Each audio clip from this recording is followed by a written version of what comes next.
Well, thank you, everyone. I'm glad we could have so many people here. I'm delighted to be here today to talk about bullshift and misguided beliefs. I'll see if I can get you to challenge your thinking about a few things over the course of our conversation today. And I'm going to begin by asking for a show of hands. So get ready to put your hands up if you think you might be. Good try. Let's see here. How many people in the audience today think there's a similarity between the people who recommend mutual funds to Canadian investors and the people who attacked the Capitol on January 6, 2021? Who thinks there's a similarity between those two groups? Not many. Okay, so here's what we're going to do. We're going to talk about how there might be some similarities. We'll see if I can change your thinking. Mark Twain is famous for having given a quote that people attribute to him, and it goes like this. Twain says, "It's not what you don't know that gets you in trouble. It's what you know for sure that just ain't so." Have people heard that quote before? Everyone has. Well, here's the fun thing. It's attributed to Twain, but it's apocryphal, which is to say, there's absolutely no evidence that Mark Twain ever said that. So it's a good cautionary tale because it actually proves what it says. It says that we think we know things when in fact we don't. So today we're going to be talking about a couple of interrelated concepts. We're going to be talking about bullshift, which is a word that I've coined, how the financial services industry shifts your attention to make you feel bullish. And it deliberately sounds like another word, and we'll be talking about that word for a little bit too. Forgive me for being just a little bit cheeky. But we're also going to talk about misguided beliefs. And there's considerable evidence that Canadian mutual fund advisors believe things that are just simply untrue. Now, has anyone ever heard of Brandolini's law, also called the bullshit asymmetry principle? I'll read it to you for those of you who aren't familiar with it. It's a well-known internet meme, and it goes like this. The amount of energy needed to refute bullshit is an order of magnitude bigger than what is needed to produce it. So that's a real problem in 2025 because there's a lot of things that are being put out in the public domain, and it's very difficult for the people who actually want the truth to be getting out there to get out there because you have to fight through the ideas that have taken hold once we start. So Mark Twain did say something which is basically riffing off what Brandolini took away from him. What Twain says is that it's easier to fool people than it is to convince them they've been fooled. And that's a real problem in 2025 because it seems a lot of people have been fooled and they don't want to admit they've been fooled. And so now it's a real challenge for those of us who want the truth to get out to not only set the record straight, but we actually have to get people to unlearn what they think they know because they don't realize that what they know for sure just ain't so. So we're going to start for a couple minutes talking about bullshift, and then we'll go into misguided beliefs. So first off, everyone knows that the word bullshift sounds a lot like bullshit. So forgive me, I'm trying to get your attention, and I'm trying to be a little bit light about this, but it's a serious problem by the same token. The point that I'm making is that the industry does this systemically. The financial services industry likes it when people are feeling bullish because it's good for business. And so they will say things that are sort of on the line, difficult to reliably refute, but that are undeniably bullish because it helps people feeling good.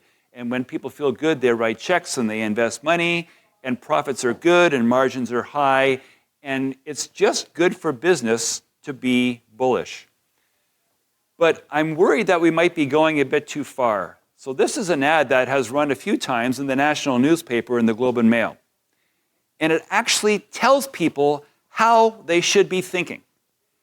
And I would argue that the national press has a role to be realistic, to be objective, and to help people make wise, intelligent decisions with their money, and not to just be a wild-eyed optimist, because sometimes optimism can get you into trouble. Now, 19 times out of 20, optimism is a good thing. But what about that one time out of 20 when it's not? So let's begin with that as a backdrop. We'll come back to bullshift later on in the talk, but let's see if we can move here to misguided beliefs, what they are and how they have come to take hold. A lot of people are familiar with the phrase behavioral economics and behavioral finance, and there's a lot that's been written about that, and I've written about that in my book, Bullshift, and I talk about it a fair bit in my podcast, Make Better Wealth Decisions.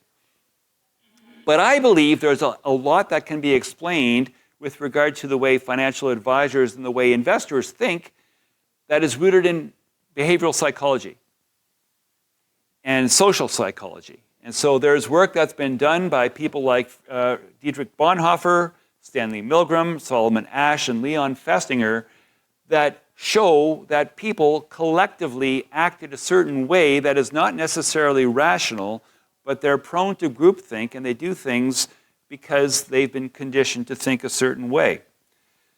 A paper was originally published in 2016 and then updated a couple of years later called The Misguided Beliefs of Financial Advisors.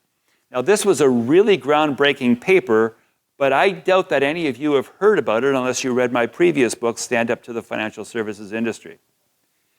What this paper showed, and this is a massive data set, they used, I think, tens of thousands of households across Canada and thousands of financial advisors' portfolios going back over more than a decade to look at the research to get the data set.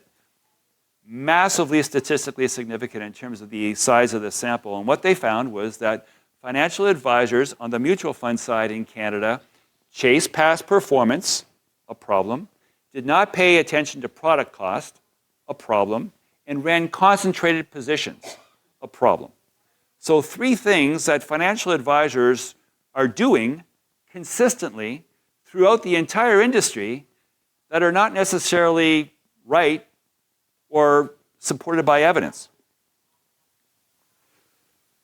So when you think about how we have not 1, not 2, but 3 major problems, the question that it begs is, well, why is that? And most people originally thought, well, that's because financial advisors are trying to make money, and so they're engaging in the bullshift, and they're getting people to invest in the same thing they invest in, and they tell a good story, and it's easier to get people to open their wallets and invest the money if you say, I'm invested in this too. But that's not what had happened, because here's the kicker on what happened with regard to the Misguided Beliefs paper. The evidence showed that financial advisors were not only making these mistakes with regard to the advice they were giving to their clients, they were doing the same thing with their own accounts, their own personal money, and they were doing it even after they retired.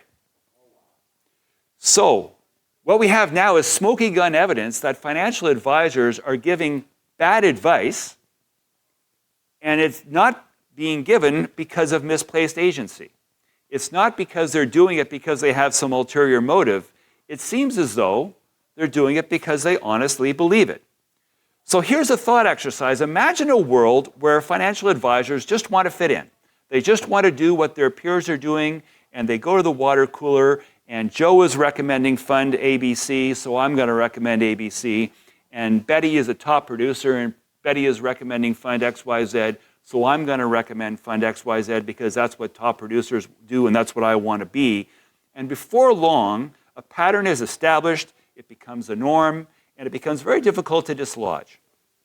So what I'm asking you to consider is the possibility that many financial advisors in Canada, at least on the mutual fund side, are in fact little more than unwitting conformists who do what everyone else in the office does because that's the way things are done around here, and they do it despite the fact that they certainly ought to know that what they are doing is not right. So let me give you some specific examples about the 3 things that are conspicuously not right. The people at Standard & Poor's put out research on a regular basis, semi-annually in Canada, but also in the US and Australia and in England and in France and other major countries around the world. Every 6 months, they have research that shows that past performance does not persist repeatedly. They also put out another research paper called SPIVA, Standard & Poor's Index versus Active, where they show that the average active manager lags its benchmark on 1, 3, 5, and 10-year time horizons. This is for all asset classes and all jurisdictions over all time horizons. So if you're putting money into something because it's done better in the past, you have to know that past performance is not going to persist. The evidence shows it repeatedly, and yet people do it all the time. And I think everyone knows that diversification is the one thing that everyone should be doing when they're investing. They should not be running concentrated positions, and yet that's what financial advisors are doing, I think partially because they want to be the hero. And so if NVIDIA is doing well, let's buy more NVIDIA, or at least let's buy more technology or more AI. And if gold is doing well, they're going to disproportionately buy more of gold, and so on and so forth. So what is going on here, and why do financial advisors do this? Because it's completely counterintuitive. I don't know if you know the definition that people often use with regard to misinformation and disinformation and the distinction, but the distinction relies and revolves around motive. Disinformation is nefarious. Disinformation is designed to mislead you.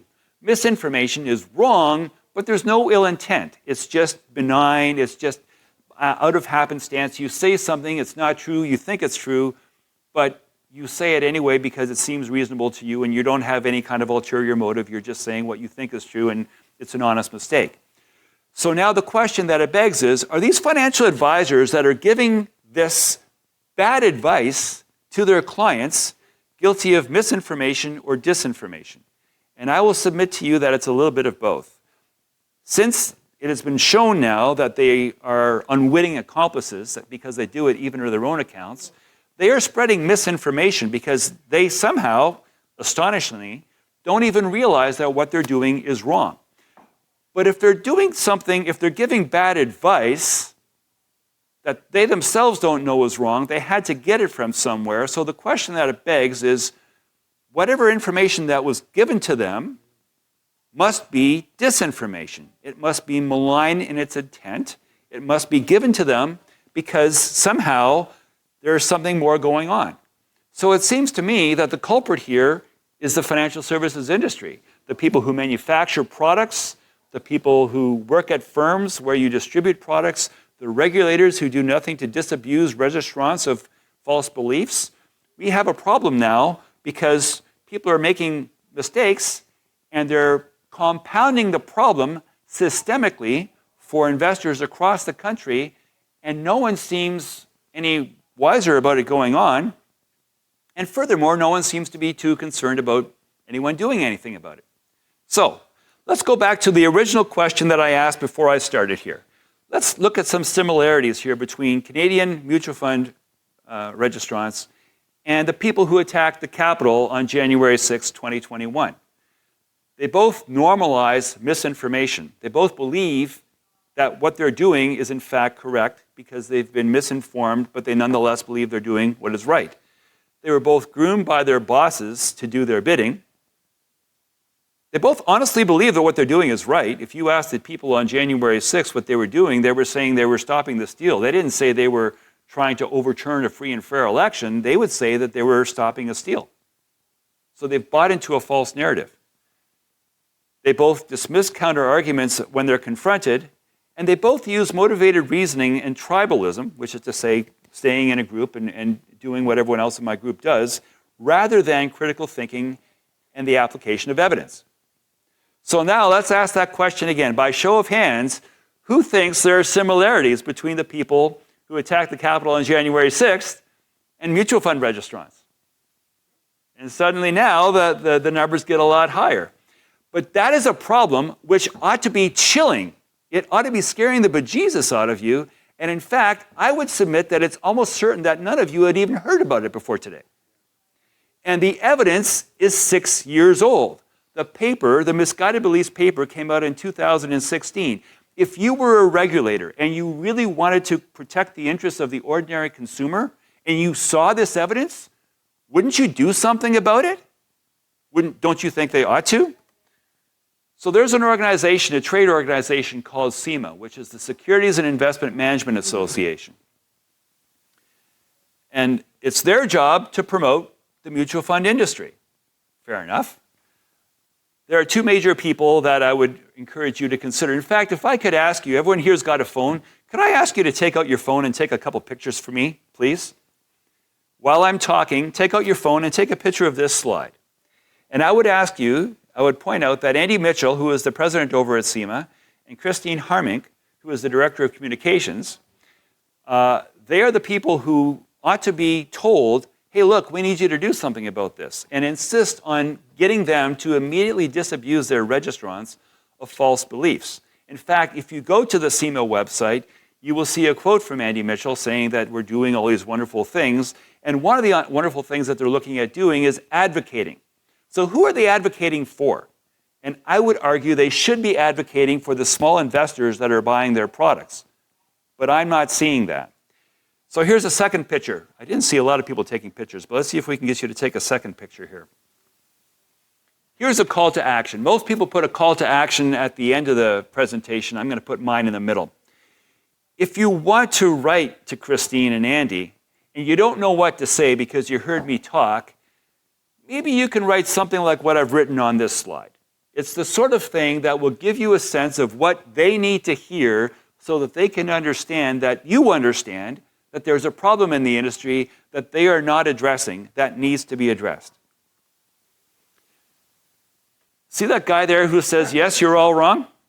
Sometimes I feel like I'm that guy because the financial services industry is so monolithic and so entrenched in its way of doing things and willfully blind to its own modus operandi because it's making money by engaging in bullshift and keeping people happy, that there's a realization that if people like you don't understand there's a problem, then they don't have to do anything to fix it because you don't fix problems that don't exist.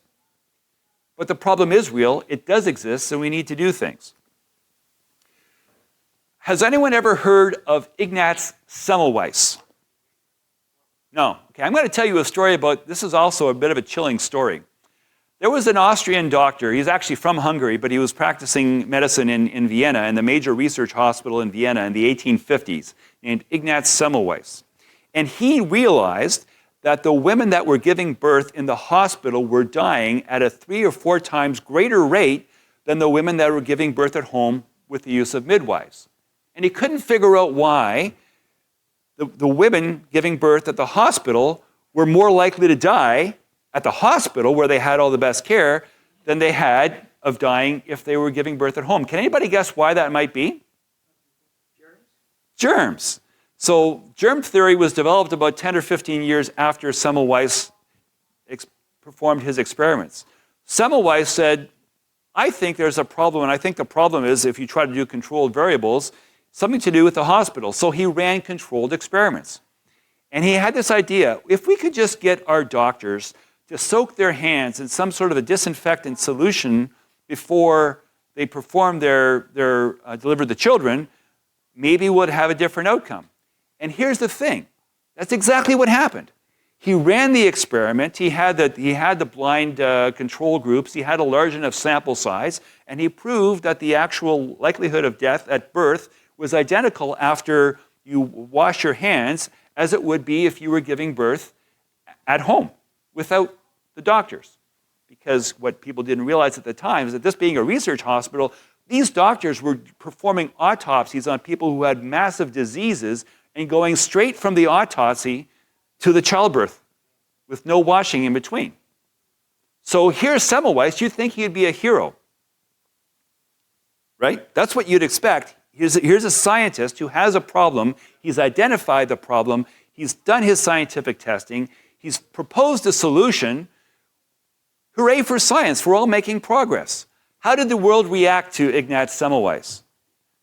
The doctors hated him, because they said, oh, we can't possibly be part of the problem. We've taken a Hippocratic oath. We're always part of the solution. We're gentlemen. We do no harm. We always want to do. There's no way that we could possibly be the culprits in this morality play. So they didn't just run him out of town. They actually put him in an insane asylum for having the audacity to not only say what was obviously true, but he proved it. So I'm asking you, don't Semmelweis me. Don't get mad at me because I'm telling the truth. I think Semmelweis was in the mid-1850s. And germ theory developed about a decade later. And then he was, of course, posthumously recognized as being a pioneer, but he was long dead and forgotten by then until people have now come to realize it.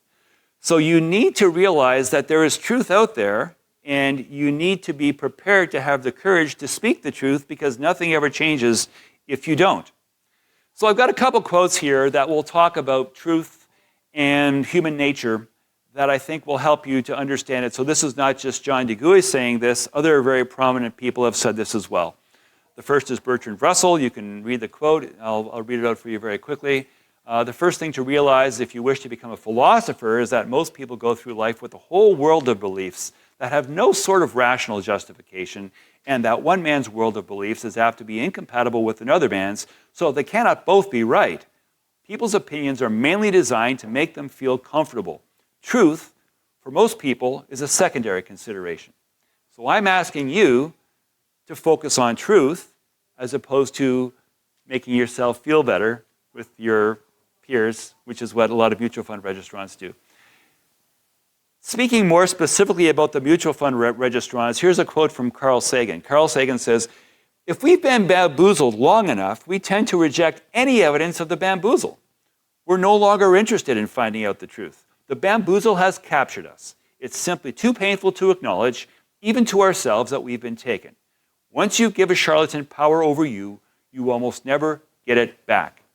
So what I'm saying to you is, Canadian mutual fund registrants have given power of a charlatan over to them, and it's very, very difficult for us to get it back from them. And so now, about 4 out of every 5 people who actually give advice in Canada by registration are registered with mutual funds. The Misguided Beliefs paper did not look at securities registrants, so I don't know if they are as guilty or more guilty or less guilty. All I know for sure is that this is true for mutual fund registrants. So let's see if we can actually think about the world that we're getting in here. And we're going to start morphing into bullshift now from talking about the misguided beliefs. We're in a world right now where everything is tribal, and there's a lot of culture wars, and a lot of people actually will do what they can to be either genuinely incensed or mock incensed by other people's perceptions. And we're in a world of alternate realities, and we have a president south of the border who goes around firing people who actually have the audacity to tell the truth, so that he can actually bullshift people into thinking better things about him and his administration, the state of the economy, and so forth. So it's a very sincere problem. Now, of course, you can have fun with that too. If you find someone who's actually coming out with some ridiculous theory, you could actually play games with them and actually sort of say, well, I'm going to do things that are based on vibes and not evidence, and see if you can actually get them agitated. And it can be fun, but in all seriousness, we need to find ways to realize that this is actually a very serious problem in 2025, and we need to do what we can to counteract it. So what I'm going to ask you to do is to strive for better decision hygiene. There's a lot of evidence that shows that the very large majority of the decisions we make are based on emotion and then rationalized after the fact with logic. But we don't make decisions as logically as we would like to tell ourselves we do. In fact, we make mostly emotional decisions and then justify them by logic later on. So if you look at the economy right now, and I want to speak specifically now about the US economy, because that's where the bullshift is coming from as well, and because that's where I believe a lot of the risk is in a lot of markets these days. I've been here for most of the afternoon. I've sat in on a couple of the other talks, and there's a strong consensus out there that there's a great deal of risk in the market right now. Tim Schufeld wrote an article in the Globe and Mail yesterday where Tim was saying a lot of what I say, and we'll be talking about that in a minute right now. But there's a whole series of economic indicators in the United States that are now flashing red. And despite that, as Tim points out, a lot of Canadian investors are nonetheless piling into the US market because the trend is your friend. So what did we talk about 5 minutes ago with regard to misguided beliefs? You're not supposed to run concentrated positions. We now have a whole series of Canadian investors that are actually overweight the US. The US stock market is now almost 2/3 of the global stock market by market capitalization around the world. A few years ago, it was about 50%. So it's not that the rest of the world hasn't gone up, it's that the rest of the world has gone up by a little, and the US has gone up by a lot because the US is now hyper expensive, and we'll talk about that in a minute. And a lot of people have not trimmed their allocation. They're just happy to let the bulls run. So I can't predict the future, and I don't purport to, but anyone can see the evidence before them right now in terms of the risks that we're looking at with regard to the US market. The cyclically adjusted price-earnings ratio, which is Robert Shiller's CAPE, which is a very reliable indicator of expected returns going forward for the next decade, has now just this past week passed 39. It is the second highest it has ever been in history. It has only been higher once before when it was in the 40s during the dot-com bubble 25 years ago. But CAPE right now at 39 is the second highest it's been in history. To put it in perspective, when the stock market crashed in 1929, the cyclically adjusted price-earnings ratio on the US stock market was 33. We're about 15 to 20% more expensive using Nobel Prize-winning research today than we were when the market crashed in 1929. This is a very risky market. Warren Buffett has his own little favorite indicator, which is known as the Buffett indicator, which is the total market cap, the Russell 5000 divided by the GDP of the US. It's around 210. In fact, I've seen a lot of indicators showing it's currently around 215 or 217. I've looked at 3 or 4 different places where they show their readings. 210 is the lowest that I've seen. I've actually seen a lot of people saying that's even higher still. That is the highest it has been ever. And this is Buffett's favorite indicator of what he would say is a frothy market. And it's no surprise that Warren Buffett has a very, very high hoard of cash in Berkshire Hathaway right now. The accumulated debt for the United States is currently over $37 trillion. And it's not only at the highest level it's ever been, but it's also the highest it's ever been compared to GDP in peacetime. And we're now starting to see some credit downgrades in the US, and those may continue because of the reduced credit quality south of the border. Here's the thing that people are talking about, but not necessarily internalizing and acting on. The real pain of the tariffs hasn't even been felt yet. So even though we had this Liberation Day in April, and then the tariffs were on, and then they were off again, and now they're coming on, and we're doing country-by-country deals, and we have to renegotiate CUSMA, the fact of the matter is, a lot of companies realized the tariffs were coming, and so what they did was they stockpiled their inventories, and so we're just now getting to the point where those inventories are being used up, so we're just now starting to feel the pain of the tariffs. The pain that we thought was coming in April is in fact going to be coming in Q4 of 2025. It's right around the corner. And a lot of people don't realize how imminent it is because they feel like they've been shot at and missed because it hasn't happened yet. And central banks, a lot of people, I heard the speaker before, just saying that we're in a situation right now where everyone expects central banks to cut, certainly in the US, in the next little while. Everyone expects Jay Powell to cut next week. But again, we're in a situation where Powell has a dual mandate to have full employment and to have inflation under control. Right now, inflation in the US is hovering right around 3%, which is the high end of the range. And as long as unemployment is a bit of a problem, you can justify cutting. But when the tariffs come, that will be inflationary. And when you add the inflation of the tariffs and you combine that with rate cuts, you're going to have very high inflation in the very near future. So stagflation seems probable, both in Canada and the US, but inflation seems virtually inevitable at this point. And here we have Jay Powell. He's just, it's all happy news, right? Whenever you hear central bankers, governments, and advisors both like it when central bankers cut rates because it's good for the economy and it's good for business, except that it's also inflationary and it's basically a sign of weakness. So people will, the market, mark my word, will celebrate next week when we have the rate cut that virtually everyone expects. You should not be celebrating because when there's a rate cut, it means times are getting tough, and this is sort of like antibiotics to help you get over your illness. That's what a rate cut is. It stimulates the economy in a way that it otherwise might not be. What we have right now, the tariffs coming from President Trump south of the border are by far the highest they have been in our lifetime. And they are the highest they have been since the Smoot-Hawley tariffs were imposed in 1930.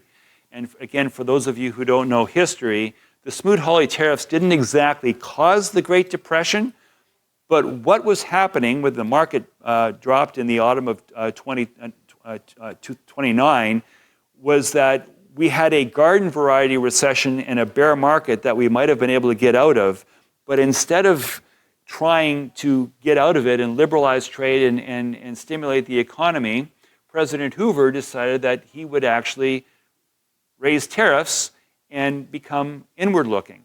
Does that sound familiar? So it's the same as what happened in 2930 being played now in 2025, except that the cause and the effect are different. In 29, first we had the economy going down and then we had the tariffs. In 2025, 96 years later, we have the tariffs coming first and then the economy going down. So the cause and the effect will be reversed, but the outcome, I believe, is almost certain to be identical. So when you think about how the industry shifts your attention to make you feel bullish, you'll have people like Jack Bogle giving this advice, saying your success will depend on your character and your guts. And as long as you can realize at the height of ebullience that you can get through this, it too shall pass and you will make it. Great advice. And it's advice that I think works 19 times out of 20. The problem is, what happens when you have a situation like we had in the Depression, that one time out of 20 when things are really bad and when things stay down for really long? Simply telling people that you're going to have to do a gut check and to take a long-term view and you're going to get through this is unlikely to get a lot of traction because people will lose their resolve, being human. So there's a real risk that we have to think about here. I want to tell you another story. This is the story of James Stockdale, the Stockdale paradox. It was written about in Jim Collins' book, Good to Great. Stockdale was the highest ranking officer in the Hanoi Hilton. He was captured during the war with the Americans in the Vietnam War, I guess it was. And he spent a lot of time in captivity, and he was tortured, and a lot of other people, a lot of other American GIs were also tortured psychologically, emotionally, physically. They were starved. They were thinking that they were going to be executed from time to time and then ultimately not executed. And then many, many thousands of people were prisoners of war. And when the war ended, only a few hundred were released that lived through it all. And because Stockdale was the highest ranking officer of that group, the press obviously went running to him and said, Major General Stockdale, you survived time in captivity in a horrible, horrible prisoner of war camp. What was it that you and these men caused you and these men to get through these hard times that other men that were also in captivity ended up succumbing to? What was the difference? What was the one factor? And Stockdale said, that's easy. The people who died, they were the optimists. And people doing the interviewing stopped and said, well, wait, I thought optimism was a good thing. And Stockdale said, well, yeah, it's a good thing, but you have to realize that there's this paradox. When things are really, really bad, you have to be able to recognize the desperation of the situation and that it is essentially hopeless. But at the same time, you need to have faith that despite that hopelessness, you will somehow get through it. And the people who had those combined attributes made it through. The people who were the optimists who said, I'll be out by the 4th of July, I'll be out to see my family by Christmas. When the 4th of July came and Christmas came and they didn't get out, they basically died of a broken heart. So I'm concerned about optimism bias. And again, I want to be really clear. I'm an optimist. I think optimism serves you very, very well 19 times out of 20. But optimism bias is a very peculiar thing. Optimism bias is defined in behavioral finance as like this. It's when you say, I understand bad things will happen, but I nonetheless think bad things won't happen to me personally. So people probably know that in the Western world, in North America and in Europe, about 40 to 50% of all marriages end in divorce. You all know that, right? That's probably, you've heard that kind of a number. Guess what? If you ask newlyweds on their wedding day, will you divorce? They all say, well, no. Now, they're all aware that 40 to 50% of the population is going to suffer from divorce, going to realize divorce in their lifetime.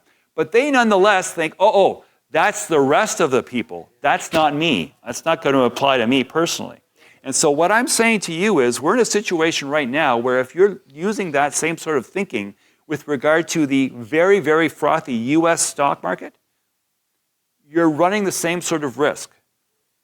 You can't escape markets being sky high forever, and you need to take action now because the bear market, in my opinion, is waiting in the wings, and the bull is taking its final bows. I don't know how long it's going to last, but I think it's going to end pretty soon because of these tariffs hitting. There's no way we can escape the impact of these tariffs. And we've been lucky because we've been managed to defer the pain being inflicted by those tariffs for a few months longer than we thought we could. And as a result, we've done less poorly than we otherwise might have. And then a lot of Americans have done less poorly than they realize because they have people like Howard Lutnick and Robert F. Kennedy telling them things that are just patently false. It's bullshit. But they're accepting it. And if you accept bullshit uncritically, before long, it becomes internalized and you start thinking, oh, if Trump says we don't have unemployment, then I guess we don't have unemployment. If Trump says the price of gas is down to $1.50 a gallon in 3 states, I guess it's down to, or the price of eggs or whatever else you hear in the news. If you start believing what you hear without stopping to say, wait a minute, that doesn't jibe with what I experienced when I went to Costco on Thursday, you're going to be susceptible to the same sort of problems. So before I leave you, I'm going to leave you with a few comments at the end, and I'll thank you for your time then. I want to encourage you all, if you're interested in decision making and making better wealth decisions, I have a podcast. So I would encourage you to go Spotify, YouTube, Apple iTunes, wherever you get your podcasts, to listen in on Make Better Wealth Decisions. I've met 2 or 3 of the people that are guests of mine here in the halls already just in the past afternoon. So there's, in fact, one of them, my friend Rob Carrick, is speaking in the other room. So you had to decide whether or not you're going to hear me or Rob today.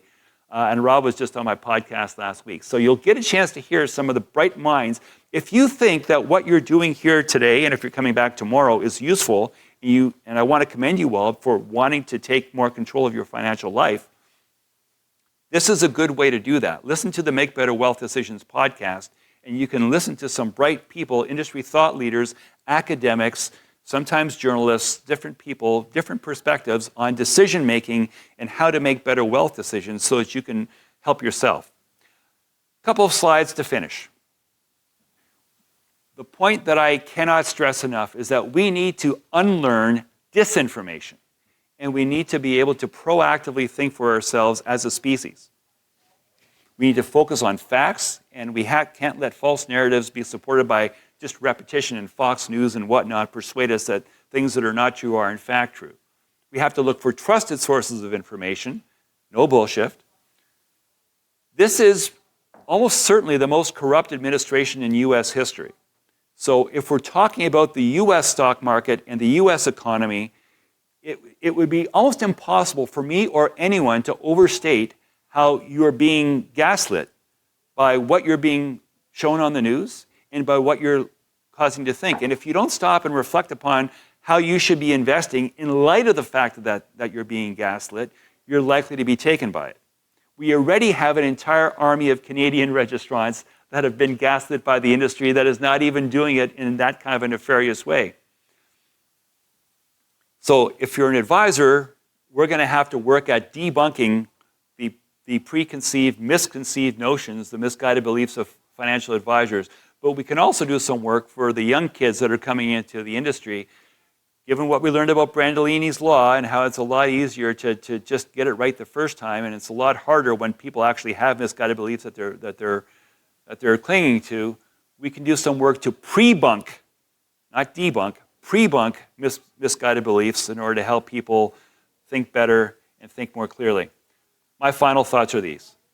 No one can reliably forecast, but anyone can consider objective evidence. So we need to be vigilant about the narratives that we buy into and the motives of what it is who is speaking and who is telling us what they would have us believe, because they may have ulterior motives. And it's clear that there's evidence that mutual fund registrants are prone to herding, something called collective stupidity by Bonhoeffer. And it seems as though the industry is the culprit, because who else could it be? The objective indicators show that there are a lot of significant risks in the US market, especially, but capital markets all over the world, and few people seem to be concerned about that. Bullshift is subtle. And I will tell you as you walk around the halls today, and if you stay, and if you come back tomorrow, the people, and you listen to other presentations, most of these presentations will be saying, it's a great time to invest, we believe in this, we think that, but the story will be almost always optimistic. Because the optimistic story is what gets you to invest your money. That's what the industry wants. It's good for business. There's a commercial imperative to industry optimism, which is not necessarily rooted in realism. So it's more important than ever to think critically regarding both misguided beliefs and bullshift.